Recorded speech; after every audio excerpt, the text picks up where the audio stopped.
قال بدأت القول من صنعاء إلى صاحب وفي جامل، من أهل الجود في يافع بلاد العز والأقيال، أصيل الأصل ذي دايم يجاوب من أتى سائل وناجيته، ومتأمل صواب الرد ذي ينقال. تعبت أشرح معاناتي لمن للوضع متجاهل، نفض صبري وأنا صبري خبرته، في دروب طوال أشوف الحال متجدب، صحاري جوها قاحل، معيشه كادحة غبرة تعيسه، كل أبوها أهوال تكيل الظلم اللي مدبول، من صاع الردى قاتل على ذا الحال اللي أعوى مكيل القهر بالمكيال.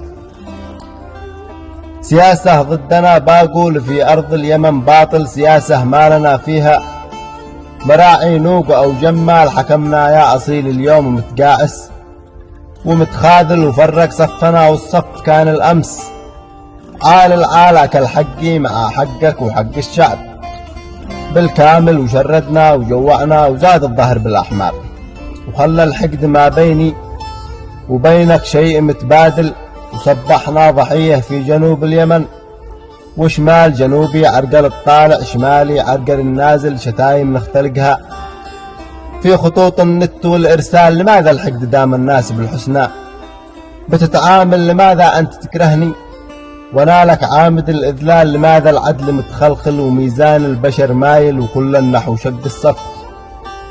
شفته بالغوامية، لماذا صرت أنا المذبوح وانت الموت لك كافل؟ لماذا دمنا مسفوك من فارس ومن خيال إذا كانت مصالحنا بأن نوضع حجر فاصل؟ تعال الآن نتصالح ونوجد حل للإشكال، نجدد عهد أخوتنا وكلا للوفاء حامل بنية صادقة يمكن يصلح ربنا الأحوال. وختم القول صلينا على سيد البشر كامل محمد نبي الله ما مزن المطر همار. تحياتي لك. وظل على بحر الوفاء ردد معي فكري الهائل، وهات ابياتي يتردد صداها اجيال بعد اجيال، ورحب في فتاواه في فتى باخلاقها الفاضل، وصنعة واهلها مني لها التقدير والاجلال.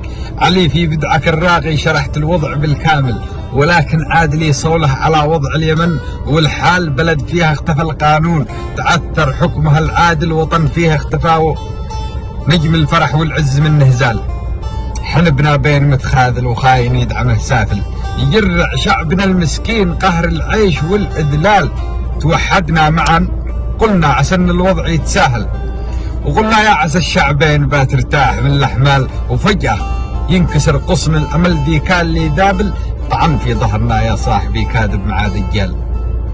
فلنها تمت الوحدة وعشنا شعب متواصل، ولنه تم فك الارتباط وتم استقلال، سفكنا دمنا باطل ونقتل بعضنا باطل، ولا شي فايده طاله ودم الابرياء سيال. دخل ما بيننا شيطان فارض رايه العاطل، زرع فينا الكراهيه وقناها لنا موال، معانا 4 حكايم كل واحد له خبر عاجل، سرق كل مع خلفه شلل الكذب والطبال، وصرنا شعب متخلف بيد الحاكم الجاهل، نوطي راية الصادق ونرفع أقبح الأشكال. وصرنا اليوم قدام العرب عن النت نتبادل شتايم سب وانواع التهم، من بعد قال وعاد البعض في سب الشرف والعرض متماثل، بصدره جفة الغيرة وماتت شيمة الرجال. ختمنا القول في ذكر الحبيب المصطفى الفاضل، عدد ما ردد القارئ سبا والفتح والأنفال. وسلامتكم.